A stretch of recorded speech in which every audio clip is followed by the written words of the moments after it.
আমগো কিশোরগঞ্জের পাগলা মসজিদের ইতিহাস কি জানো না রে মুসলমান? কয়েক মাস পর পরে, 3 মাস 2 মাস 4 মাস পর পরে যখন এই দান বাক্সগুলা খোলা হয়, 1 টাকা আর 2 টাকা, 2 লক্ষ টাকা না, প্রায় কোটি কোটি কোটি কোটি টাকা দান বাক্স থেকে বাহির করা হয়। আল্লাহর কেমন কুদরত! অথচ স্পেশাল কিছু আছে এই মসজিদে, কেউ বলতে পারবেনি।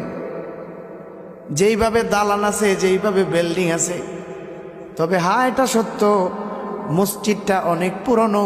200-250 বছর আগের এই মসজিদ, আমাদের কিশোরগঞ্জের পাগলা মসজিদ।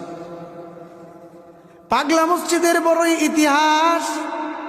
দেখবেন আপনি যদি কয়েক মিনিট দাঁড়ায় থাকেন, দেখেন বারবার হাজার হাজার টাকা ঢুকে যাইতেছে। ওই গত 2 রাত্রের আগের রাত্রে মসজিদের রাত্রেবেলা গেছি, দেখি টাকা দেখা যায় দান বাক্স ভরে গেছে, আবার মনে হয় খুলবে। অথচ এমনও মসজিদ আছে টাইলস নাই, মসজিদের ভালো কোনো কোয়ালিটি নাই, সুন্দর নাই।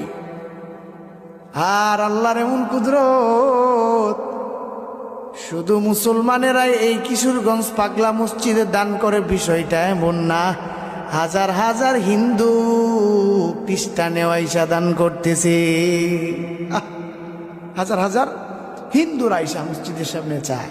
কেন চায় আল্লাহ জানে, কি চায় হিন্দুরা এখানে। এটা আল্লাহর কুদরত যে লক্ষ কোটি কোটি টাকা কয়েক মাস পর পরে ওঠে পাগলা মসজিদে। আপনি একটা জিনিস চিন্তা করেন, সাধারণত কত জায়গায় আপনি পাবেন, কয় জায়গায় এভাবে টাকা পাবেন? আছে সব জায়গায়। বাংলাদেশের মধ্যে আমার মনে হয় পাগলা মসজিদের মতো, আমাদের কিশোরগঞ্জ পাগলা মসজিদের মতো দান খয়রাত আর কোনো মসজিদে হয় না এমনভাবে কোটি কোটি টাকা। আপনি শহরেও কোনো মসজিদে যাবেন, কত হইতে পারে, লক্ষ হইতে পারে, 2 লাখ 3 লাখ হইতে পারে, কিন্তু কোটি কোটি টাকা